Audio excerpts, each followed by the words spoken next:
Hello, everyone. Welcome to the robing ceremony for the graduates of the Harvard Graduate School of Education Doctorate in Education programs. My name is John Starr, and I'm a professor of education and the faculty director of our two research doctoral programs, the Ed.D. and the Ph.D. I'm very pleased to welcome you to this wonderful event. With my faculty colleagues, I'm proud to present 29 outstanding Doctorate of Education graduates this year. The robing ceremony is somewhat unique to the Harvard Graduate School of Education and has become a rite of passage here. My colleagues and I, as dissertation chairpersons and committee members, will introduce each graduate and share a few thoughts on their time here at Harvard. We will note their many accomplishments and the perseverance it took to reach this important day. We will then conclude by ceremonially awarding the doctoral hood, a symbol of these graduates' incredible achievement. In a moment, you'll hear individual graduate stories of triumph and scholarship. Yet we know that these accomplishments would not have been possible without the tremendous support of partners, spouses, parents, siblings, children, and other family members, friends, and mentors. Each graduate has an extensive network that has been there for encouragement, feedback, and unconditional love, even when the going got really tough. And so while our primary focus today is to celebrate the accomplishments of our esteemed graduates, I know that all 29 of this year's Doctorate of Education graduates would agree that it is essential for us to also take a moment to recognize and thank their networks for their love and support. I also want to note that while we are not able to have an in-person celebration of the remarkable achievements of our doctoral graduates, the Harvard Graduate School of Education is indeed committed to holding an in-person event when it is deemed safe to do so. You will hear more about this from HGSE in the coming months, but for now, we honor this year's doctoral graduates with heartfelt but pre-recorded video testimonials. As we now begin to move into the robing ceremony, I note that the first graduates who will be robed from their respective EDD and PhD graduating classes are the class marshals for these two programs. Class marshals are selected by members of the graduating class in each program based on their exemplary leadership, involvement in the life and mission of the school, and service to the community. Congratulations to our EDD Marshal, Mong Nu, and to our PhD Marshal, Daphne Penn, both of whom you will be hearing more about shortly. And so, to kick things off this year, I'd like to welcome my esteemed colleague, Professor Katheryn Snow, who will be doing the first robing.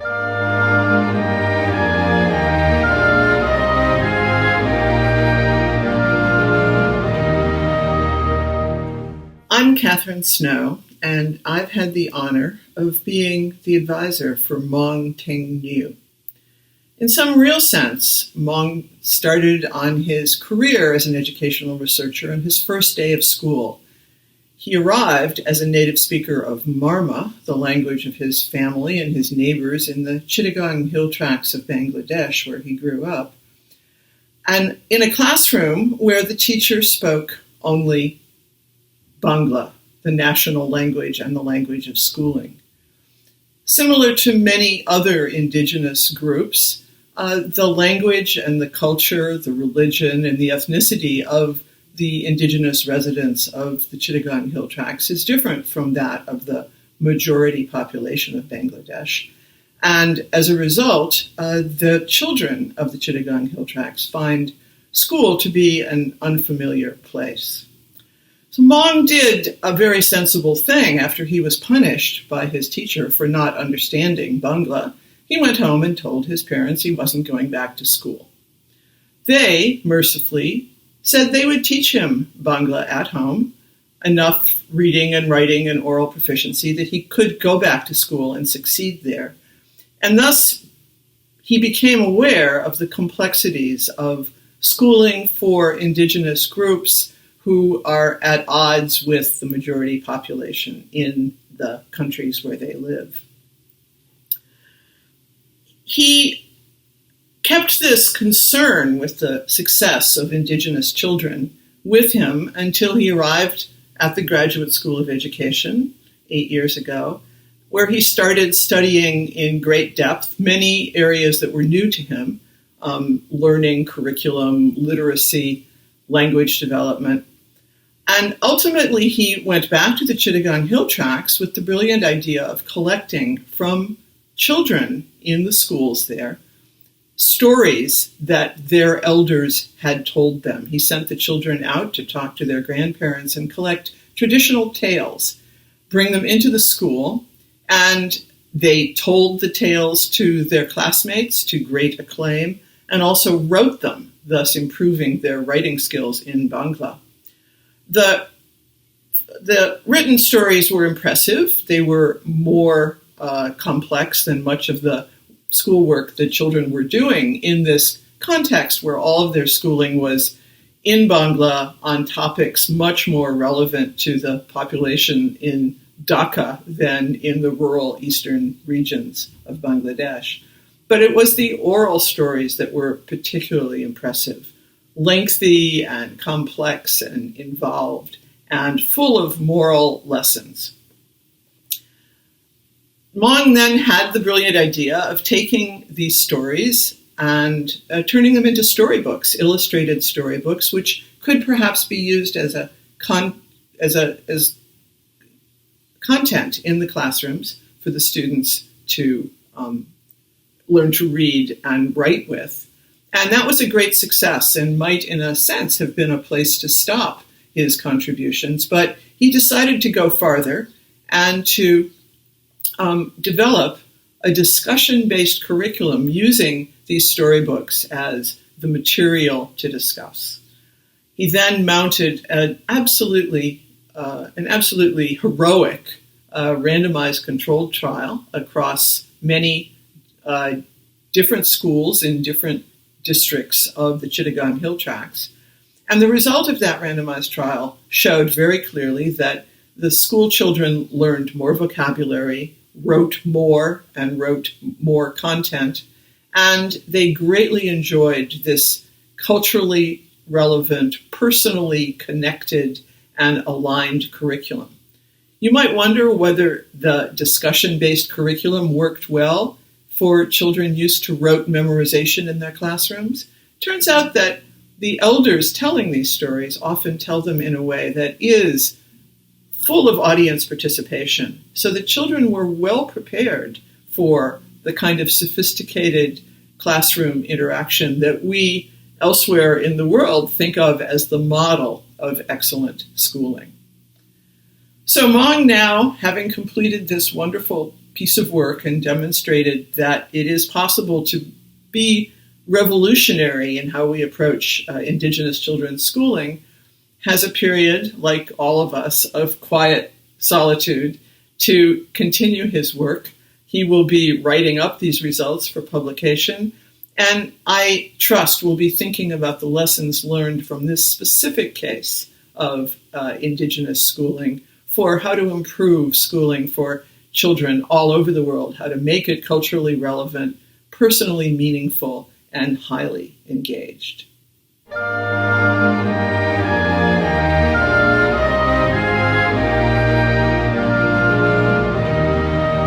Good afternoon. I'm Karen Brennan. It has been an absolute honor to serve as advisor to Sarah Blum-Smith, alongside her wonderful committee members, Julie Rubin and Sarah Dryden-Peterson. I am delighted to have the opportunity to share some remarks about Sarah. Let me begin with John Dewey, whom Sarah and I, over the past 6 years, have spent countless hours reading and discussing together. That time together itself has been such a gift. In the final chapter of his 1910 text, How We Think, John Dewey offers, as indicated by the final chapter title, some general conclusions for thinking about thinking. Dewey discusses several pairings central to thought and the tensions inherent in those pairings. As just 3 examples, Dewey discusses conscious and unconscious understandings, the familiar and the strange in experiences, and process and product in mental life. But I wanted to spend some time today with one of his pairings, that of playfulness and seriousness. To be playful and serious at the same time, Dewey writes, is possible, and it defines the ideal mental condition. He defines playfulness in thinking as open-mindedness, as intellectual curiosity and flexibility.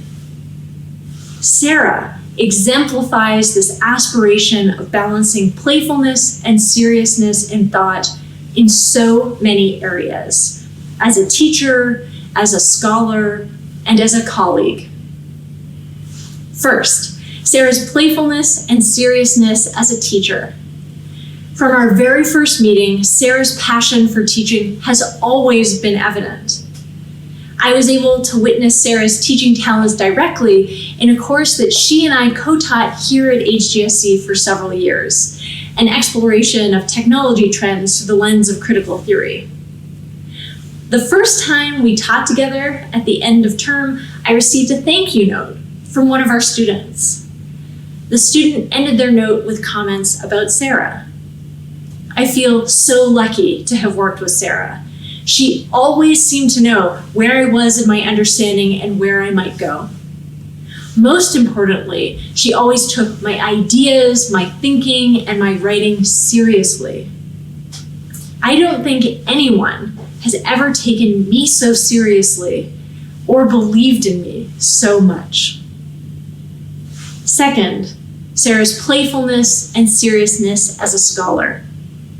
At the center of Sarah's brilliant dissertation is a profound commitment to teaching practice. In her research, Sarah pushes back against a relentless technocentric discourse that seeks to dismiss and marginalize and undermine teachers, either demanding teachers' compliance or vilifying teachers' perceived resistance. Sarah invites us through in-depth conversations with elementary school teachers to be open-minded about what teachers' orientations to technology in classroom practice could be, grounded in her seriousness in thinking about and respecting teachers' experiences and expertise. Finally, Sarah's playfulness and seriousness as a colleague. Sarah, I am certain that I speak for all of the members of our research group when I say thank you. Thank you for your care and depth in providing feedback on our work. Thank you for your effortless transitions from earnestly debating Rancière to thoughtfully unpacking Star Trek. All of us know that you will, as our student wrote, take us seriously and believe in us. And as my first graduating student, I feel this gratitude especially deeply. I know that there are those that you wish to thank, so I will end with your words. Sarah would like to thank her teachers and colleagues at HGSE for the opportunity to learn with and from them, and her family for their love and support. Dr. Blum-Smith, congratulations.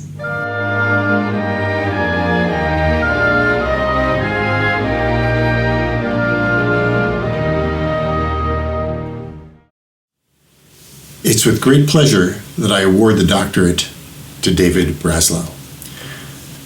I've known David since he first came to Harvard. His first semester, he took an advanced methods course from me and tied for first place in the class. That turned out to be an omen of what was to come. He worked on my research group for some time, and he and I co-authored a number of papers. He then made me his advisor, and I supervised his dissertation work.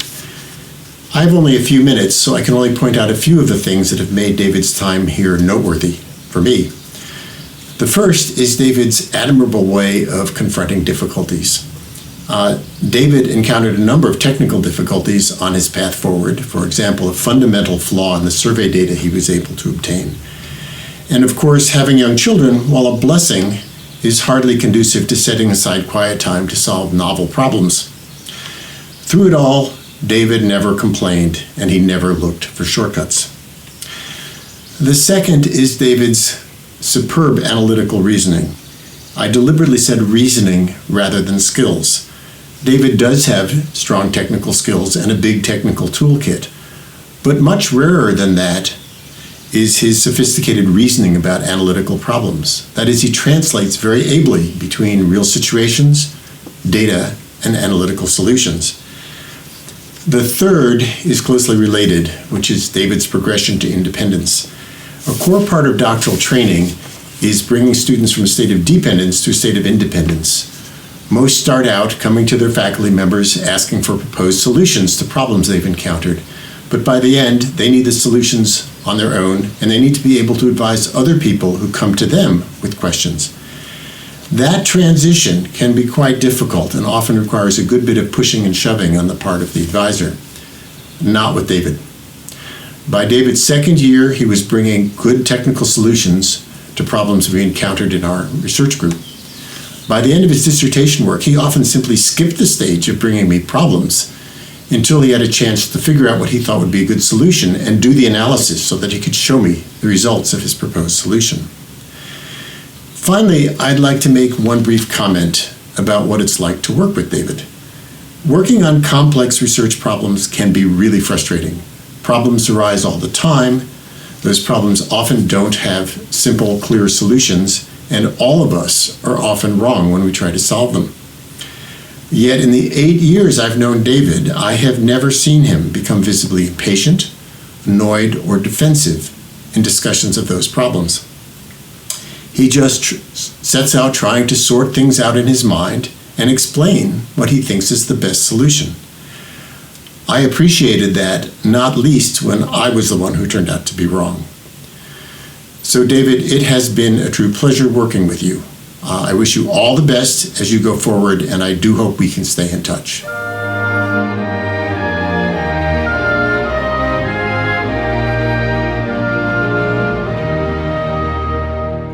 My name is Sarah Dryden Peterson, and today I am delighted to be celebrating and robing Dr. Amy Chung. Amy's gratitude surrounds her doctoral experience, and as I have learned through Amy's example, gratitude is the right place to begin. Amy has found courage and care, support and sustenance, laughter and love in a vast and unwavering constellation of family, friends, and colleagues. Amy would love to thank her committee members, Helen Haste and Sheila Randall, and in particular her parents, Kwan and Po Kung, and her husband Pradeep, whose generosity, nurturance, and love have been her foundation and her fountain of growth. Being a first-generation student has influenced Amy's experiences of higher education and of this doctoral journey.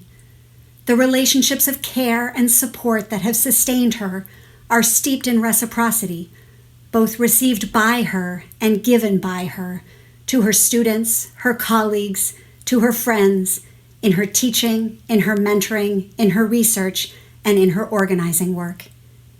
Amy, you model ways of being through the intertwining of your research, your pedagogy, and your relationships. Your dissertation is an in-depth interview study focused on doctoral students' experiences of serious and chronic illness. Your own illness prompted pivots in the topic of your research from your longtime work on Asian American youth organizing, civic engagement, and identity formation. What did not pivot has been your approach to research, centered in respect, reciprocity, and an ethic of care. Your dissertation embodies that so often elusive co-construction of knowledge, allowing the reader to listen to data, to your participants' experiences, while trusting your clear, analytic, and guiding voice. In your interactions with participants and in your writing, you show how your research process is filled with pedagogical intention, making visible learning for you, for your participants, and for your audiences. Your findings prompt you to ask the question, how can institutions be less uncertain and precarious places for students with serious and chronic illness? Your analysis demonstrates how flexibility from the institution and from faculty and advisors is prized by students, as are personalization of responses, iteration on solutions, and adapting to shifting situations. You argue that to counter the environment of uncertainty created by illness, we can productively adopt an orientation of possibility. You show how this orientation of possibility is centered in relationships.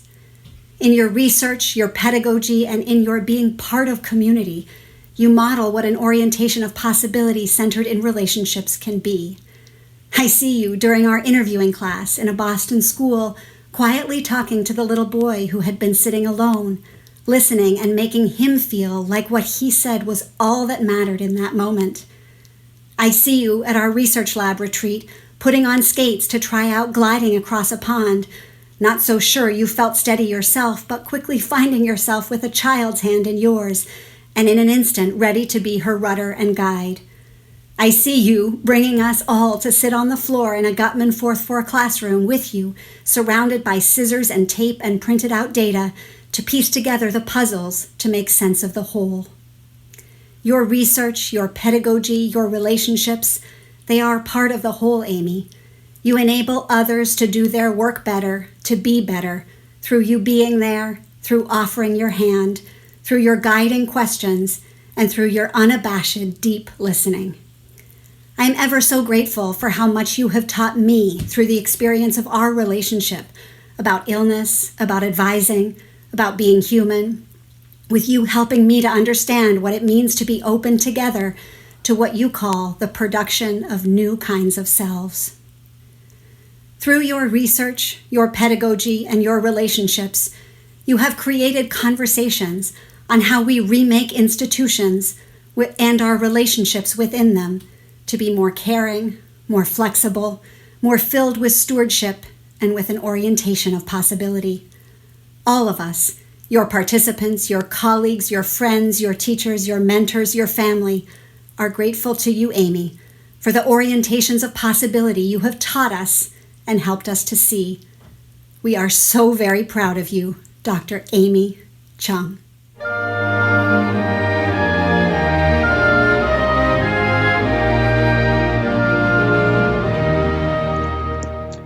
It is a great pleasure to congratulate Dr. Krista Goldstein Cole for successfully completing our doctoral program. Krista came to Harvard from the state of Washington, where she completed her predoctoral education and subsequently held a number of positions in state, local, and county governments.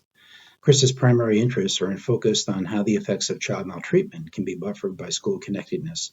In her dissertation, she argued that school connectedness serves as a protective factor, and conversely, how the lack of school connectedness serves as a risk factor for maldevelopment. She conducted her research with Marty Teicher at Harvard Medical School and McLean Hospital, drawing from a rich longitudinal data set Marty has amassed over some years, focused on developmental trajectories of children who experience maltreatment early in life. Krista approached me about serving as a doctoral advisor a few years ago. What was apparent when we first met, an impression that has remained with me the entire time I've known Krista, is how passionate she is about finding remedies to the many injustices in the world that befall children, and her commitment to children whose lives have been upended because of early adversity. I've learned a great deal from Krista over the years and have thoroughly enjoyed our many conversations. I have enormous respect for all she's accomplished in her life. I do, however, have two regrets. First, despite her many attempts to do so, I have never managed to learn any of the, quote, fancy statistics she loves so much. Second, I very much regret not being with Krista in person at this commencement. But Krista, I am enormously proud of you and admire you greatly for your persistence in completing your dissertation under the circumstances we're all negotiating right now. I wish you the best of luck.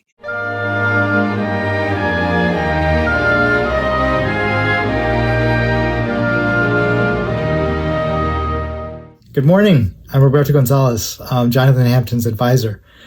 Jonathan's dissertation committee also included Tony Jack, Jim Anthony, and Seamus Kahn. Jonathan would like to thank his parents, Katrina Parker and Johnny Hampton, for their love and support. To those who know Jonathan, you might say that he's an adventurer, a world traveler. During his time at Harvard, Jonathan has traveled to more than 23 countries across 5 continents, an incredible feat to be sure. And I'm a little more than envious. But as Pulitzer Prize-winning historian David McCullough once said, climb the mountain so that you could see the world, not so the world can see you. I believe these words embody Jonathan's adventurous spirit and his quiet and steadfast nature. During his time at Harvard, Jonathan has has been equally busy on campus. He served on our research doctoral advisory committee for 2 years, where he advocated for doctoral students, and he worked alongside Deans Ryan and Long on the development of mentorship and advising strategies between faculty and students. Through our diversity recruitment program, Jonathan teamed up with the admissions office to help recruit diverse applicants to HGSE. He also worked with the Teaching Fellows Mentorship Program, where he mentored new TFs in our school. And he collaborated with HarvardX, the Collaborative on Academic Careers in Higher Education, and Project Zero, where he worked on various research projects on a range of topics, including digital education, job satisfaction, and young adults' use of digital media for civic purposes. Jonathan enrolled in my ethnographic methods class in the spring of 2016, where I had the opportunity to see his work ethic firsthand. While many of his peers struggled to gain their footing in fieldwork and launching their project, Jonathan came in with a well-conceived research question and a good plan for answering it. As a result, he was able to hit the ground running, recruit participants, and carry out an impressive number of interviews. As a result, he benefited from several rounds of early feedback that he was able to incorporate into his dissertation proposal and his plan for fieldwork. The dissertation that Jonathan ultimately produced, Degrees with Distinction, an examination of student life at Harvard College, sought to understand how students attending elite universities interpret the purpose and values of their elite education, and how these understandings inform the decisions they make while in college as they seek to make the most of their education and social positioning. Jonathan found that the organizational and cultural features of elite institutions like Harvard play an integral role in shaping students' educational experiences. During their time in college, students learn to develop a strong sense of agency, drive, and privilege that shapes their perspectives of the world and their position within it. Jonathan argues that these traits that students come to embody while at Harvard are the true benefits of an elite education, and that they ultimately shape the trajectories of these high-achieving students once after they leave campus. Committee member Seamus Khan, professor and chair of the Department of Sociology at Columbia University, praised Jonathan's work as engaging and original.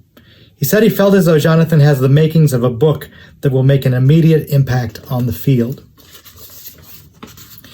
In closing, I want to return to David McCullough's words, and I want to say this. Jonathan, you've climbed the mountain. Today, the world sees you. Your graduation from Harvard means a great deal to so many people. It's a validation of deep caring, bold dreaming, and steadfast work. It's also a tribute to parents who encourage their children to aspire. As Jonathan's advisor, it gives me tremendous pleasure to hood him. We're so proud of you, Jonathan Hampton.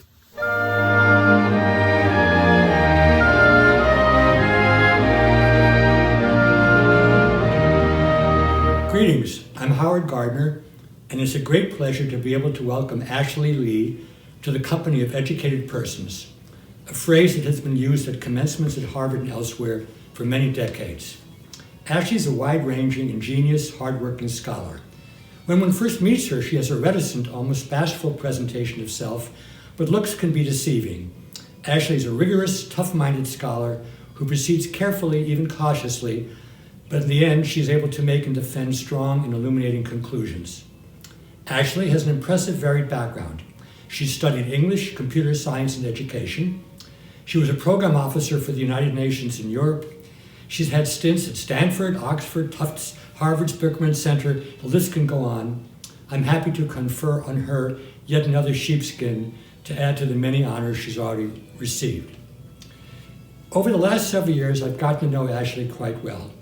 She joined our research team at Project Zero and became a partner in studying the ways in which young people use and sometimes misuse the digital media. And as part of this endeavor, she was also a member of the MacArthur Network on Youth and Participatory Politics, which led to her dissertation. But before I get to her dissertation, I want to mention something very important to me personally. As I moved toward retiring, Ashley was my indispensable teaching fellow. For several years, she helped a wide variety of students from many corners of the world carry out significant course projects and presenting them effectively orally and in writing. I was able to observe Ashley's impressive combination of kindness on the one hand and high scholarly standards on the other.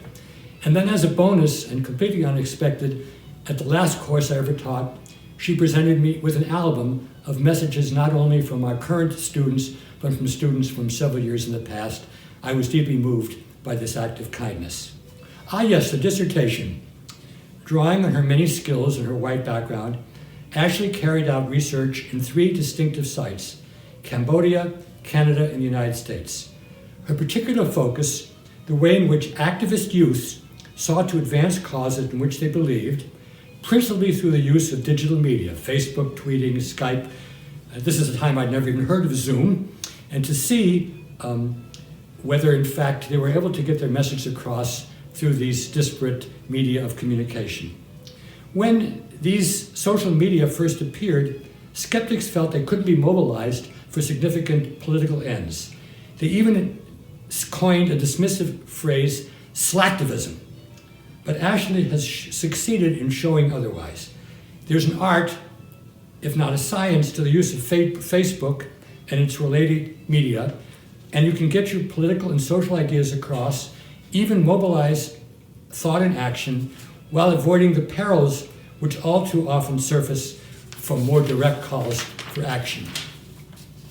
In so doing, Ashley joined an important conversation begun in the 20th century by significant scholars like James Scott and Charles Tilly.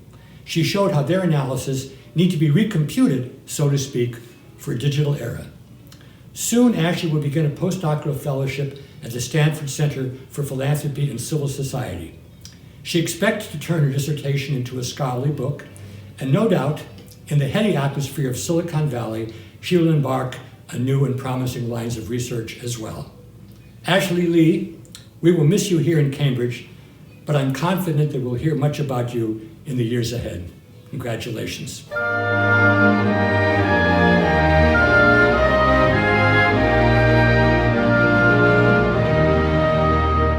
Hi, I'm Katheryn Snow, and I am here to celebrate and virtually robe Tim Matthews.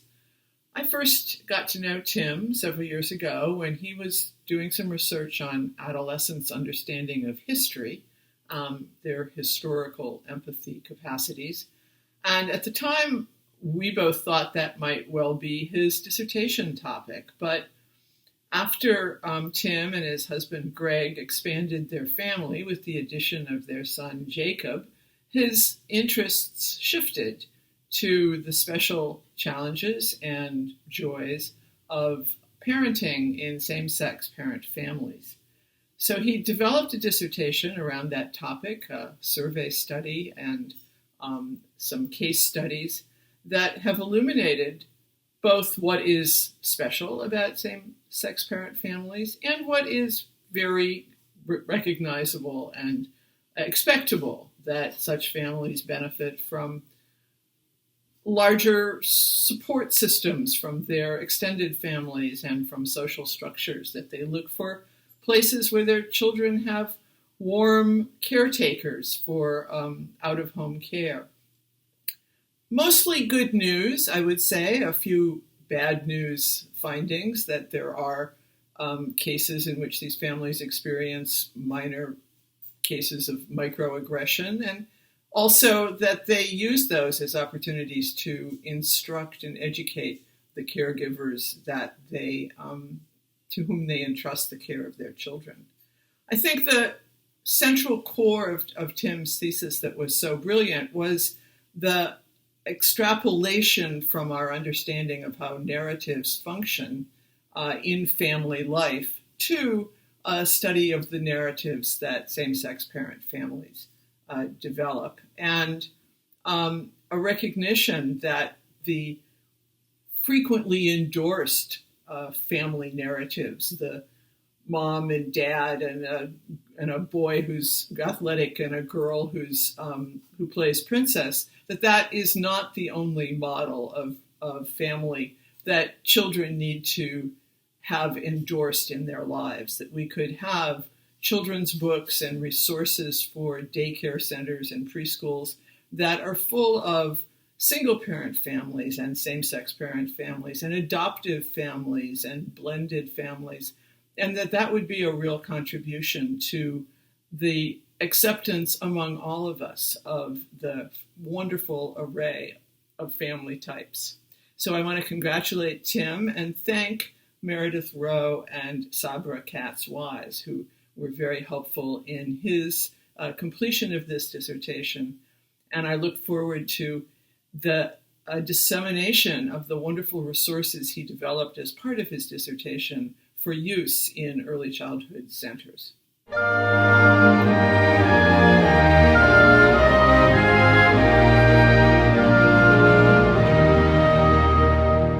Hi, good afternoon. I'm Meredith Rowe, and I have the pleasure of presenting you with Laura Massid. Laura would like to thank her committee, her wife, her friends and family, and the HGSE staff for all their support during her time here. I've had the pleasure of being Laura's advisor for the latter part of her doctoral studies, but my colleague Gigi Luck, who is now at McGill, was her advisor for the bulk of Laura's time in our program. Gigi and I wrote these comments together, and therefore I'm reading them very much for both of us. We would also like to thank Joanna Christodoulou, who is the other member of Laura's dissertation committee. So if you know Laura, you know how incredibly bright she is. She had very strong research skills when she arrived here at HGSE, having worked already for a while at the Haskins Laboratory as a research assistant on projects using fMRI methods to examine neural correlates of reading disabilities. Laura chose to come here, though, to HGSE because she knew she'd be able to continue that rigorous research while also at the same time being pushed to think about the applied nature of her work and how to make a difference in students' lives. Thus, not surprisingly, Laura's dissertation reflects that seamless collaboration between basic and applied research in the area of reading difficulty. She completed 2 studies in her dissertation, one that examines what educators do and experience when working with bilingual children learning English as a second language. These are children who are often mislabeled as having reading disabilities. And the other study looks at brain activity while reading in children with different language and reading profiles. Her dissertation highlights both the practical challenges faced by bilingual learners and their educators, as well as the brain differences underlying the disparate outcomes. Laura's findings taken together highlight the importance of both of these lines of research and call for researchers and practitioners to join forces to support learning in children with different language and reading backgrounds. Beyond Laura's important research, she's been a wonderful citizen in many ways at HGSE. She's a top-notch teaching fellow, I say that speaking from experience, who has worked with many faculty and students in a large number of courses. She's been an integral part of research teams, including those run by Gigi Luck and also Jimmy Kim. And in these teams, Laura contributed not only her statistical expertise and her breadth of research knowledge, but also compassion and kindness. She's a supportive mentor to other team members and is appreciated by many in the community because of her brilliance and dedication to her work, but also for her empathy and patience in supporting others. So Laura has recently brought her strong sense of commitment to research to her new position as a postdoctoral fellow at the Mass General Hospital Institute of Health Professions. Thank you for everything, Laura. It's been an absolute pleasure working with you, and we look forward to your continued successes. So congratulations, Dr. Massid.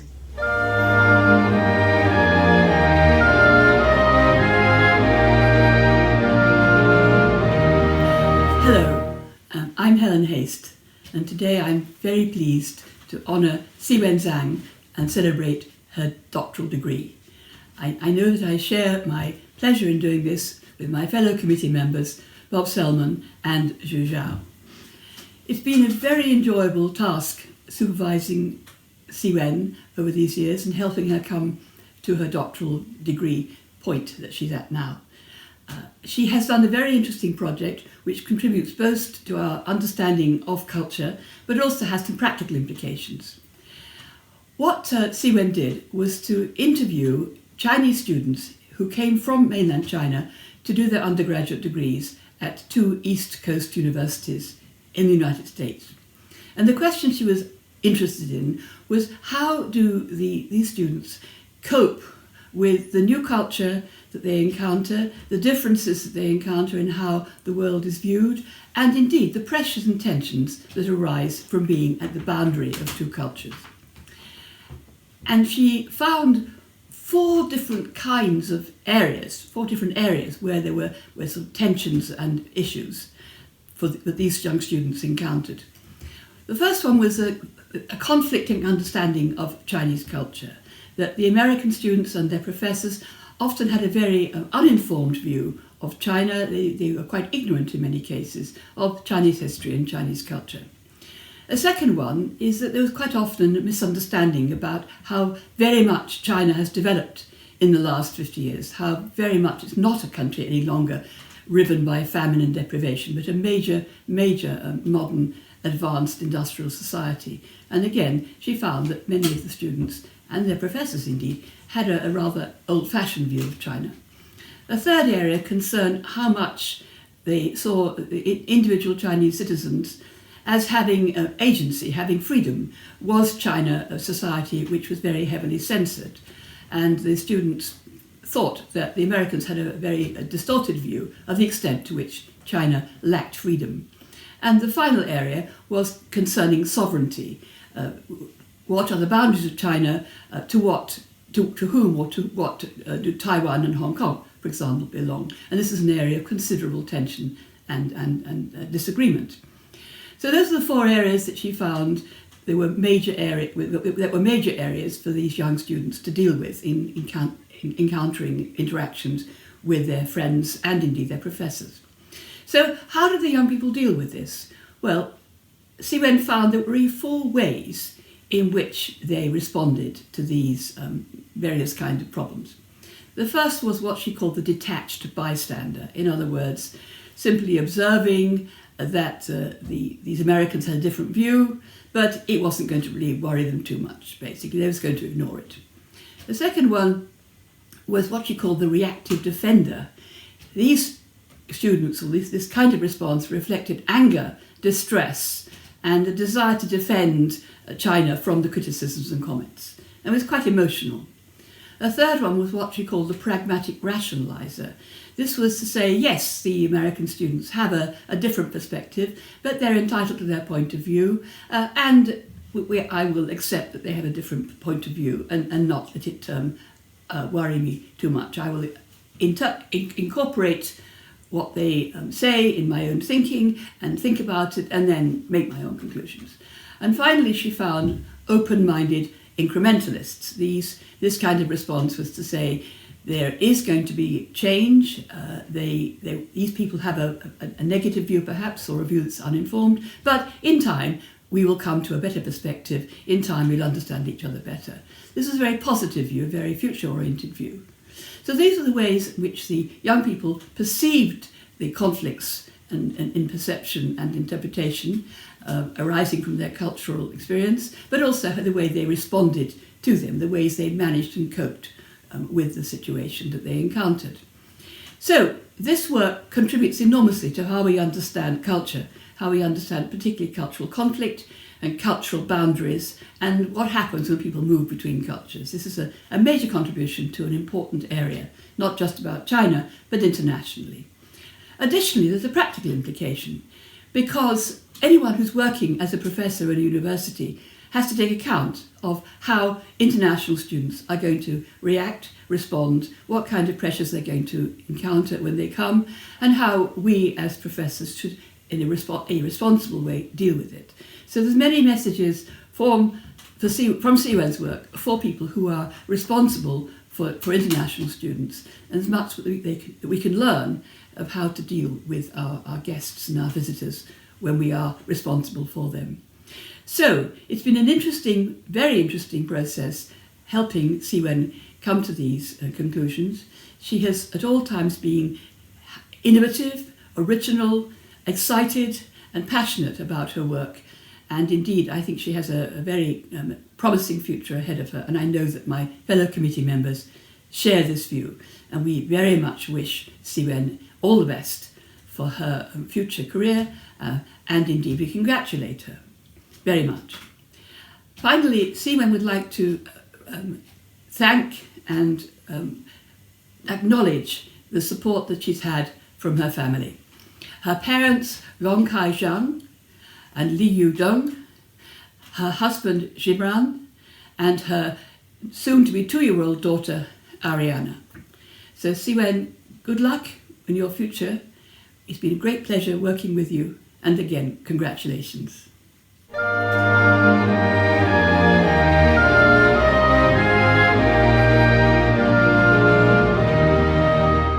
Hi, my name is Katheryn Mason, and I'm a professor of biostatistics at Georgia State University. However, I was, at the time that Marcus Waldman began his doctoral work, a faculty member at HGSE. My first memory of Marcus is actually of his application, which I reviewed as a member of the Graduate Admissions Committee. With a BS in applied mathematics and an MS in applied statistics, Marcus's technical background was unmatched by any of our other applicants. In addition to his math stat background, he had also been in the trenches as a high school math teacher. The quantitative faculty tussled a bit about who would be the initial advisor for this unique applicant, but we easily agreed on him as our nominee for the extremely competitive Presidential Scholars Program at Harvard, for which he was selected from amongst the top applicants across the university. Marcus enrolled his first semester in my course Applied Statistical Analysis with Latent Variables. Up to that point, I'd never had a first-year doctoral student in that class, but with his background, he had placed out of most of the first and second-year quantitative courses. Marcus, in a state of perpetual and sometimes trying precociousness, scored the highest on the final exam. Now, despite that performance on the exam, Marcus did not receive the highest grade in the class overall, primarily due to his intermittent reticence with regards to following instructions and a tendency to occasionally stray from assigned tasks to pursue what he found to be more interesting lines of thinking. Inclinations that, though frustrating at times, have rarely impeded his high achievement and have proven to be an asset in his development as an independent scholar. From that first semester on, I felt a little like the Mother Abbess at the nunnery in The Sound of Music, with Marcus as Maria. He'd bootstrap any test, program Gibbs to be the best. He could even make a matrix singular invert.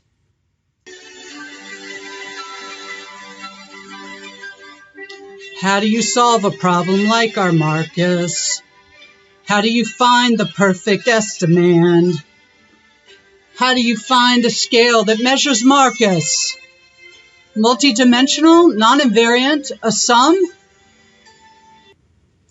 In all seriousness, Marcus is, without a doubt, one of the most gifted and skilled quantitative doctoral students I've had the pleasure of mentoring.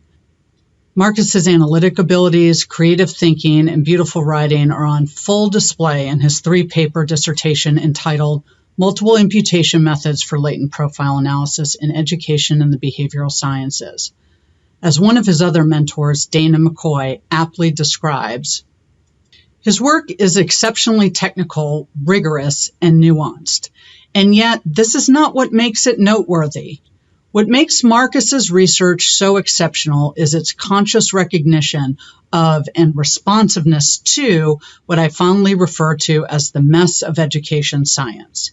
He gets his hands dirty, recognizing that in most cases, progress is defined by incremental breakdowns of the big problems, rather than perfect fixes to the non-existent ones.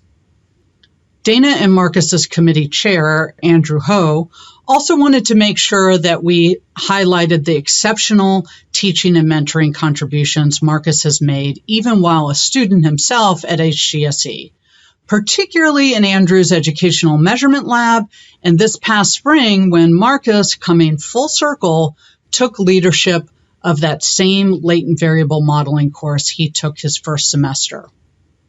Marcus, on behalf of myself and the other committee members, Andrew and Dana, I want to congratulate you on your graduation. Thank you for letting us be a part of this journey with you and welcome you to the fold. We are all proud to call you colleague, Dr. Waldman.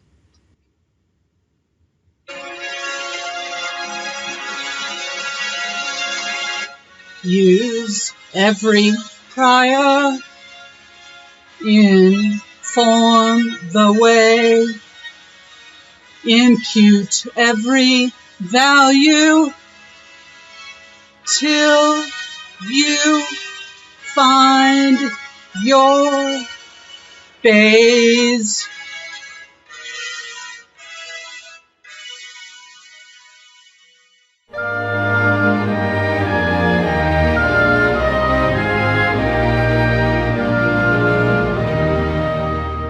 Hello, my name is Heather Hill. I'm Lauren Yoshizawa's dissertation advisor, and I'm here to virtually hood her.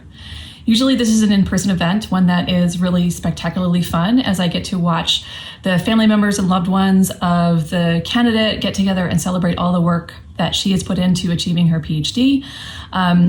This year it's virtual, but it does not mean that I don't get to not talk about how lovely and wonderful Lauren and her dissertation are. So we'll start with the dissertation. So Lauren's dissertation is based in organizational theory, and it's looking at how practitioners use research evidence in choosing instructional programs and practices. So there was federal legislation about 5 years ago that asked locals, states and local districts to be using much more research evidence as they went about choosing instructional practices and programs. And she looked at two different levels of the system. First, she looked at states and how states were fulfilling this guidance, and then she looked at practitioners and how practitioners are sort of wrestling with this guidance as well. She found in states that they tended to follow three general patterns of response to the federal legislation. The first type of state looked at trying to basically mandate use of certain kinds of research evidence and chosen programs for their local districts. The second type of state tried to build processes through which local districts could then make more rational decisions about what to do in the local level in terms of programs using research evidence. The third pattern, the third sort of type of state was the most interesting. These were states that were thinking about it as a capacity building enterprise, and they thought about it as, how do we help local districts do their own research? How do we help local districts pose and answer their own questions? This is really interesting because it's not been described in the research literature to date, and it also has some potential for thinking about how to help folks on the ground use research evidence to improve schools. The second paper in her dissertation looks at the practitioner side of this equation. And what she found among practitioners, she looked at 3 schools and districts going about doing this. She observed meetings, things like that. And what she found is that, again, there were a couple different patterns. So one is that some folks deferred research to other times and places. So they said, well, we're here to make some decisions and sort of make some tentative decisions, but someone else is going to do the research component and to let us know whether that is the decision that we've just made is sanctioned by research. The second pattern is actually really interesting in that it speaks to the kind of dilemmas that people on the ground have when they're looking at research evidence. So practitioners like teachers and school leaders have a lot of internal knowledge about how things work. They know how practices work with their kids, they know the context in which schools operate, and they have a lot of ideas about how well a particular practice is going to work because they have tried it or they have some knowledge of the children. Now, what's interesting about this is that research evidence doesn't always line up with that practitioner knowledge. And oftentimes Lauren saw in her dissertation that practitioners had to choose between that external knowledge and their own knowledge of how things worked for themselves and for their kids. This is not a great position to be in. This is not a great situation to put practitioners in. And so Lauren's identified a really interesting challenge that policymakers need to think about and help overcome in terms of the next design of this legislation. So as you can tell, I find this dissertation fascinating. I talk about it all the time to my colleagues. I advertise Lauren to my colleagues. I will also say that Lauren has made my life incredibly easy as an advisor. She's always smiling, she's always cheerful, she's always very calm. She's also an impeccable writer, so I did not see anything over the 5 or 6 years I worked with Lauren that was not well written. It was pretty amazing that everything that got turned in was of wonderful quality. And actually, she took my feedback well, but after a while I realized I didn't actually even have to provide very much feedback to Lauren because she would basically turn around the draft and make it better even without me being involved much at all. So Lauren, someday I hope I will come visit Colby and we can have a couple glasses of champagne together to celebrate. But until then, please enjoy being Dr. Lauren Yoshizawa.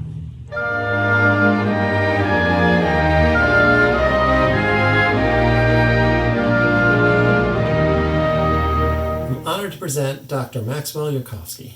Max would like to thank his wife Amelia, his daughter Isabel, and his parents Mark and Denise Yarkovsky. I also want to thank Jim Spillane, Ebony Bridwell Mitchell, Sarah Wolfen, who are fellow members of Max's dissertation committee, and Kathy Boudet, who helped guide Max's work in practice. It's hard to express how much respect I have for Max. Max is an organization theory savant, a thoughtful and caring teacher, and just a wonderful human being. He might be the only person I know who can live with his head in the clouds of organization theory and feet planted in the realities of project management. He's already an accomplished scholar and is going to make a significant mark on our field in the years to come. The first thing to know about Max is that he has read everything. He has an encyclopedic knowledge of all things organizations. Having a meeting with Max is like having a reference library at your disposal. But like David Cohen, who's been a mentor to both of us, Max is more interested in what he doesn't know than what he does. His stance is one of humility, of asking more than telling, an approach that welcomes everyone in his path as someone who can be learned with. His qualifying paper, soon to be published in Harvard Educational Review, introduced the world to the idea of technical ceremonies. A famous paper published in 1977 argued that schooling was more about myths and ceremonies, the graduation ceremonies and the pep rallies, than it really was about learning. The general view is, while this may have been true in 1977, today, with the onset of standards and accountability and tests, schools have been rationalized. But Max's paper offers another possibility, that data-driven instruction is to today what graduation ceremonies were in 1977. Ceremonies, some things that are things that you do, but not necessarily things that you expect to improve teaching and learning. This is Max's first paper, and it hasn't even been published yet, but it's already beginning to be widely cited because of the boldness of its thesis and the range of thinking that underlies it. Max extended this thinking in his dissertation, a multi-district examination of DataWise, a method developed here at the GSE to help districts use data to improve instruction. One interesting finding from the dissertation was the importance of legibility, things that could be easily measured or recorded. Max found that aspects of instructions that are legible, like the number of sight words a young student has mastered, are more amenable to continuous improvement processes than those that are less legible, like students' conceptual understanding of math. This work extends the understanding from his qualifying paper, exploring the conditions under which such processes can work or not. I feel extremely fortunate to have had the opportunity to work with Max over the past 7 years. I remember that when I was a prospective student, I went to the University of Chicago for their graduate student weekend, and I asked, how many years should I expect to be here? 7, they said. It takes 7 to become fully cooked. Max is fully cooked. He's ready to lead projects, mentor students, and shape intellectual agendas. He's going to be a fabulous professor. But before that, I get 1 more year with him as he's doing a postdoc with me, where we, along with other talented members of our research team, are going to work together on a book, The Promise and Peril of Human-Centered Systems Design. I can't wait. Congratulations, Dr. Yarkovsky.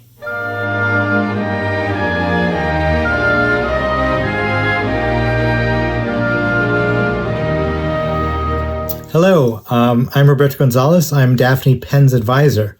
I had the honor of advising Daphne along with her dissertation committee members, Marty West and Larry Bobo. Daphne has enjoyed an incredibly successful trajectory at HGSE, and she feels grateful to her family, her friends, her mentors, and colleagues. In particular, she credits her loving parents, Myra Armstrong and Irving Penn, for instilling in her a never-give-up attitude, allowing her to persist despite the unavoidable obstacles and challenges of life. She appreciates her siblings, Duana and Dwayne, for their constant reassurance and well-timed pep talks. And last but certainly not least, she is thankful to and for her spouse, John Fungay, for believing in her work, for supporting her unconditionally, and for encouraging her to remain steadfast in her pursuits. Many people who know Daphne might not know this. During her freshman year at Vanderbilt, she found herself, a small fish in a big pond, struggling to swim upstream.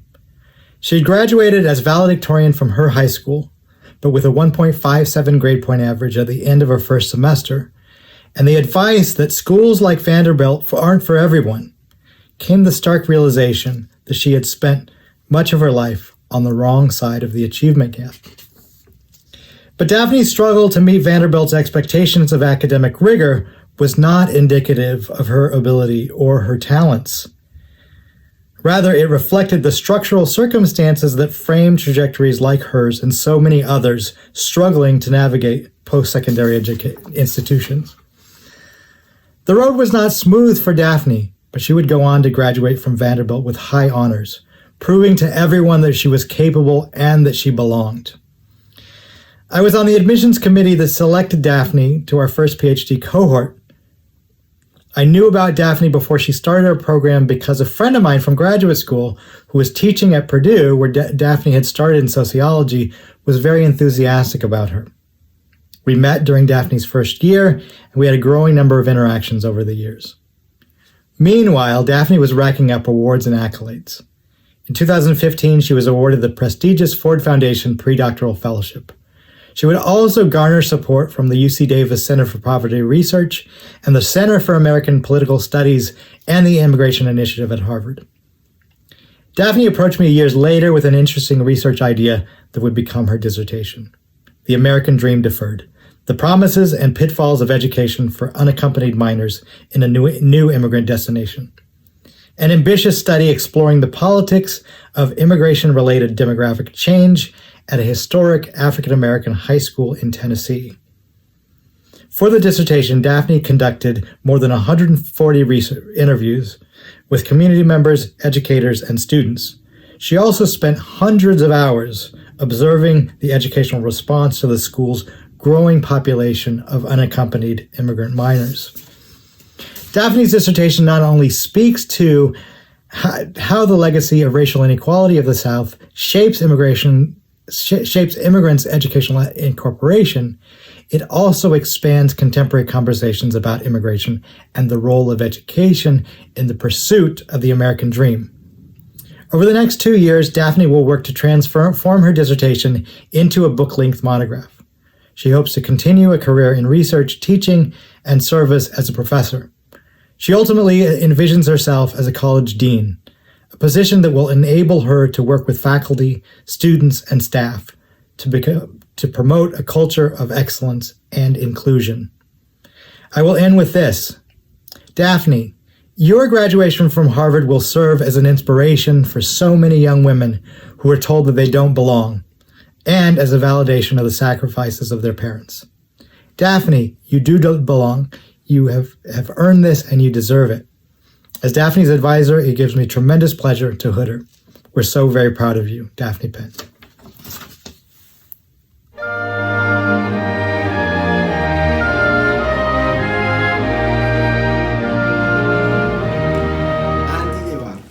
I read Andy's application to our program with great interest. Before coming to HGSE, Andy worked on education policy in low and middle income countries at the Innovation for Poverty Action and for JPAL in Chile. Previously to accepting our offer, Andy visited the campus and I set an appointment for breakfast at Grafton. The meeting, if my memory serves me well, was at 8 a.m. I was entering the restaurant at 8:01 and Andy was waiting for me. So here it is a first characteristic that I discovered about Andy. Time is not a relative notion, such an exotic concept in the latitudes of my second country, Colombia. Andy was punctual as well, a German. After this meeting, and not only because he was punctual, I did not have any doubt that I want to work with him. For my benefit, he accepted our offer. I do not say this lightly. I have learned enormously from him in the process of mentorship. During these 6 years, we have been working together on several projects. Andy is doing important work on education policy in low and middle income countries. His evaluation of active blended pedagogy in India is important. His evaluation of Chile's teacher evaluation is technically demanding. He is already doing several other evaluations, all of them relevant for policy and theory.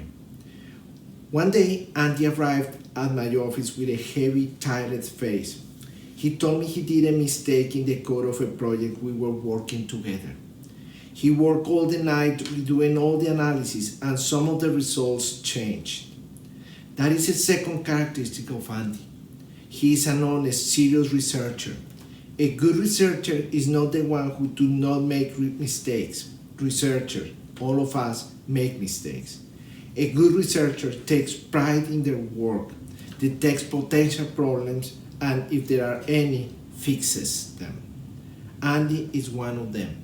I hope Andy will allow me to collaborate with him in future projects.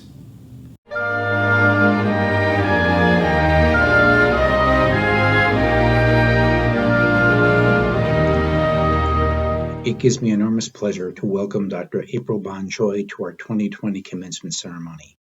As many of you know, April came to the U.S. from South Korea, graduating from Cornell University with a degree in neurobiology and behavior. She then came to Harvard in 2012 to do her master's thesis in the Mind, Brain, and Education program, which was when I first met her. April joined my lab as a master's student, and then, despite all the warning signs of having worked in the lab, she stayed on to complete her doctoral research with me and now as a postdoctoral fellow with me. April has a long-standing commitment to improving the lives of children with autism by conducting cutting-edge research on autism. Since she first joined my lab, she's focused her interests on the early identification of autism. With Meredith Rowe, she's spearheaded work on gesture development, which is proven to be altered among infants with a high risk for developing autism. She's also a critical team member of a multi-site study focused on using a behavioral intervention, in our case Jasper, to improve social communication among children at high risk for autism. I'm quite confident that April will continue to make important contributions to our understanding of autism for many years to come. Even though I've known April for 8 years and talk with her on a regular basis, there is not a day that goes by that I don't thank my lucky stars for being able to work with her. April's commitment to autism is unparalleled, and her intellect never ceases to amaze me. She writes like a poet and thinks like a logician. She has not only made me a better scientist, but despite an uphill battle, I think she's made me a better person. I'm very grateful that April will be in the lab for a while longer, and I look forward to watching the arc of her career when she leaves. Good luck and congratulations, April.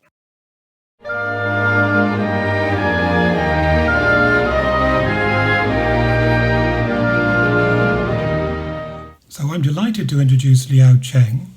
Liao grew up in China, but for her undergraduate studies, she took a first step toward the English-speaking world by studying at Hong Kong University.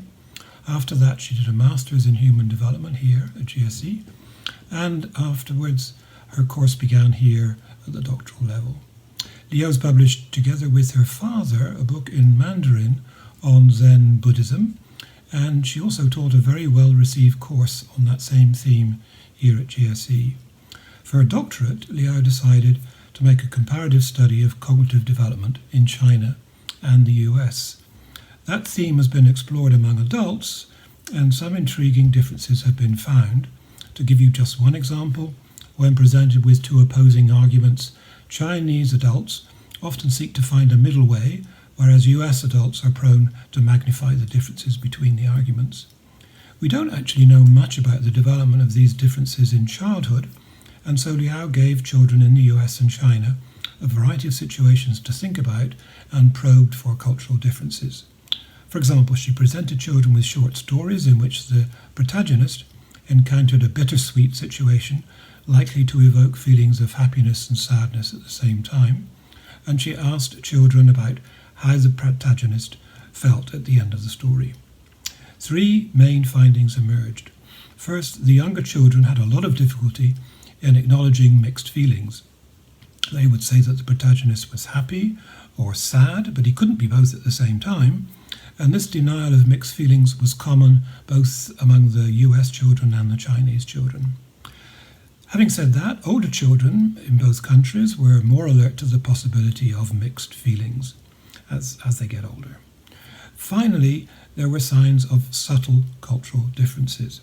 The US children said that you could feel happy and sad at the same time, whereas the Chinese children were more likely to say that positive and negative feelings would effectively cancel each other out. So this brief example gives you the flavour of Liao's findings overall. First of all, there was a surprisingly similar pattern of cognitive development in both countries. At the same time, there were some subtle and intriguing indications of cultural difference. I know that Liao would want to thank all the children that she talked to, as well as their parents. She'd like to thank her family members, especially her parents and her husband, Anderson, and finally the friends who supported her along the way and actually came along to her doctoral defense not so long ago. I myself would like to thank Liao for being a model doctoral student, creative, autonomous, cheerful, and calm.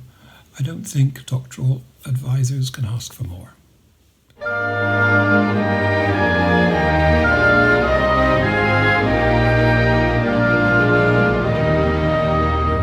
On behalf of my fellow committee members, David Deming and Eric Taylor, it's my honor to present to you Olivia Chi, a careful, creative scholar whose research on teacher effectiveness and labor markets is already advancing our substantive and methodological frontiers.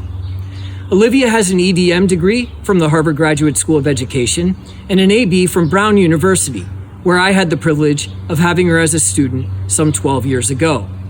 Prior to her doctoral studies, she also worked at Harvard Center for Education Policy Research and taught elementary school in New Haven, Connecticut. Having worked with Olivia previously, I had high expectations for her when she entered our program, and she's more than met them.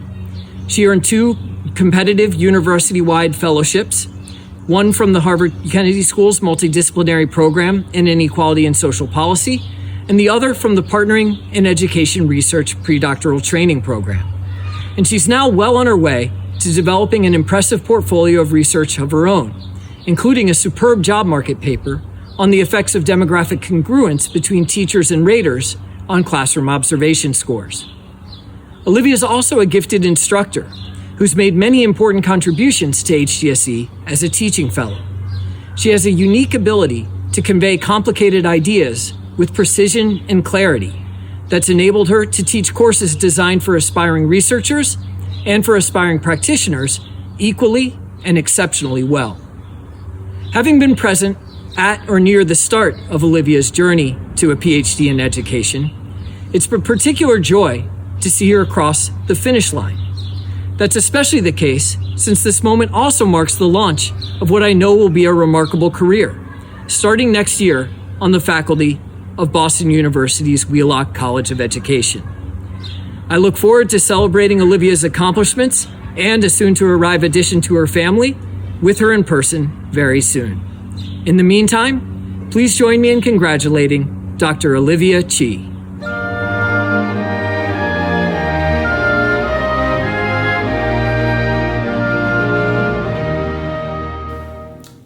Katheryn Gonzalez. When I think about Katheryn Gonzalez, a sensation of proudness invades me. For some reason, she mentioned my name in her application, and for some lucky accident in the process, the committee decided to assign Katheryn as my student. This was my 3rd year at Harvard, and she was the 2nd student under my supervision. I received the assignment with trepidation. I did not know how to do this thing of mentorship. Perhaps I still do not know. I do not say this word with a false sense of modesty. I know now that Katheryn not only succeeded, but also excelled despite of me. Katheryn was an admirable student. She was always one step ahead of me. Her work quality is of the highest standard. Why did she decide to stay with me despite my lack of knowledge in the substance of her research? I don't know, but I am enormously grateful. I learned from her vastly, as I have been learning from all my students. I guess that is part of this thing called mentorship. Katheryn is working on an early child development in USA. Her research on early child development in general is critical, not only for this country, but for any country in the world. Her paper on quality assurance in this type of program is important, and I hope it will influence policy. In these difficult times, there are lights of hope in unexpected places. Katheryn, The fact that you and thousands of intelligent, brave, well-prepared women are entering the labor market soon provides hope in these trying times.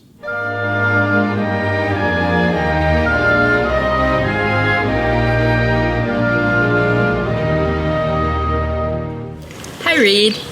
Let's imagine we're together in Asquith Hall.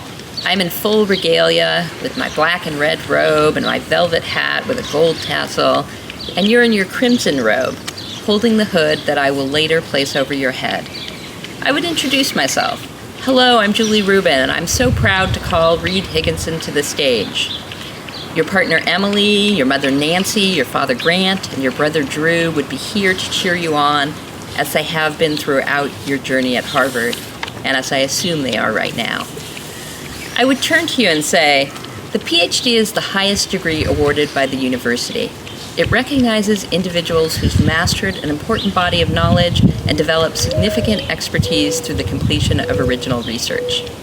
You, Dr. Higginson, have earned this degree. You approached this momentous task with integrity, curiosity, and commitment. You came to Harvard to study higher education, but uncertain which aspect of higher education you wanted to focus on. Its potential to be a place for self-discovery and personal transformation, or its potential to determine a person's economic and social status. Following the first interest, you researched the history of experimental colleges, ultimately publishing an important article on the subject in the leading journal of the history of education. But your commitment to equality continued to pull you towards your second interest. Your dissertation examines the experiences of first-year students in a regional comprehensive university. Regional comprehensive universities are an understudied and underappreciated part of American higher education. Your research involved over 100 interviews with students, and the data you collected provided valuable insights into why some students were thriving and others were struggling. Colleges like the one you studied enroll more students than any other type of four-year college. Your rigorous work, insights, and commitment to better and more accessible higher education will absolutely help universities more effectively serve all of their students. And this, in turn, will provide a much-needed vehicle to improve the prospects and lives of many people. I'd like to acknowledge the other members of your dissertation committee, Tony Jack and Mandy Savage Romer, for the important contribution they made to your development as a researcher. I've learned so much from your research and from working with you in these past years. I've come to admire and respect you. I'm confident that you are going to help universities live up to their potential to serve as instruments of social equality and personal transformation. Dr. Higginson, I wish you the best in all your endeavors.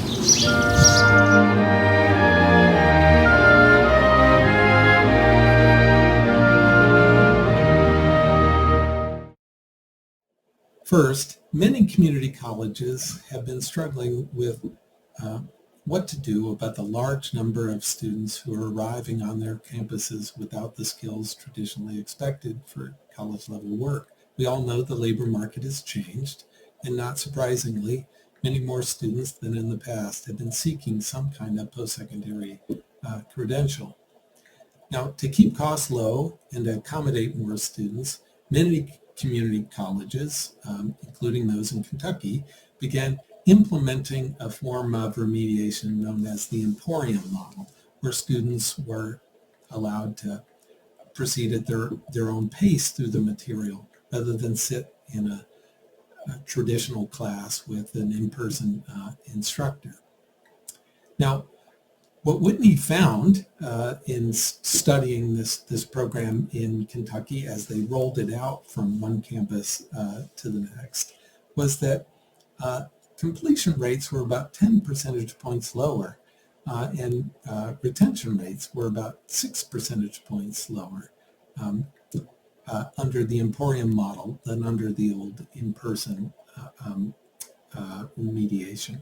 Now, in the next couple of years, coming out of this crisis that we're in now, community colleges are going to be looking for ways to cut costs. And what Whitney's results suggest is that we need to be particularly careful about, especially for these students with weak in math and ELA skills, who may struggle the most to take advantage of online instruction rather than in-person instruction.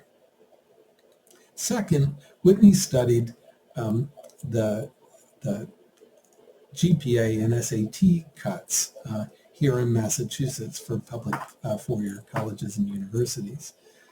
We often discuss tuition. In fact, every time Massachusetts raises tuition at public universities, we have a robust public debate. But much less discussed are the other ways that we ration access, for instance, through these minimum GPA and SAT cuts. And what Whitney discovered was that those who were just above the cut had substantially more earnings and much higher completion, BA completion rates than those just below the cuts. In fact, the magnitude of the differences were enough to pay the cost over the course of 20 years of the public four-year education that they would have received through the higher earnings and through the taxes that the higher earnings would provide back to the Commonwealth of Massachusetts. So, of course, we need to draw the line somewhere, but what Whitney's results suggest is that we've drawn the line in the wrong place, that by lowering the standards would actually more than pay for themselves in terms of higher tax revenues for the Commonwealth. Now, the work that Whitney is doing is a form of public service. It's not that different from the public service that her husband, an FBI agent, provides by asking important questions, tracking down facts and evidence, and following them where they lead. And I very much look forward to the work that Whitney's going to be doing over the next few decades, answering important questions, helping us all work to improve outcomes in U.S. education. So thank you, and congratulations, Whitney.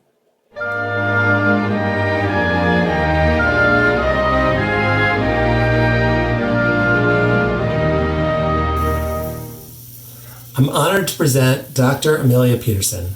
Amelia would like to thank her husband Joss, her parents Henry and Martina, and her brother Theo. I would like to thank Kathleen Thalen of MIT and our own Dan Koretz for their excellent committee work. The thing to understand about Amelia is that she's a world traveler in the mode of Magellan or Cousteau, someone who traverses across boundaries, geographic and intellectual, in search of new understandings.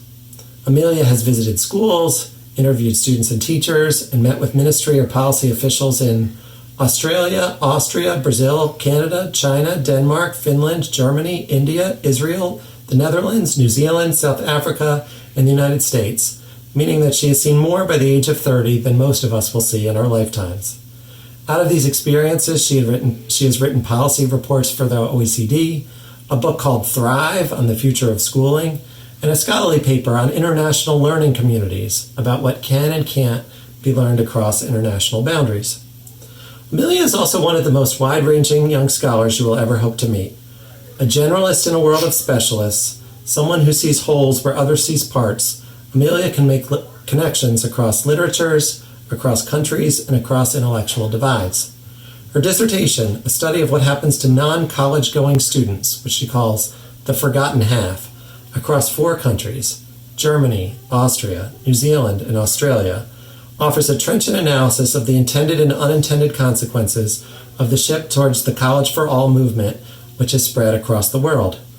While the literature tends to emphasize whether students take academic or vocational paths, Amelia's dissertation documents the ways in which all of these countries have created hybrid approaches, mixing academic and vocational in different ways and with different consequences. Comprehensive yet readable, this is going to make for a great book. More personally, I will miss much about working with Amelia.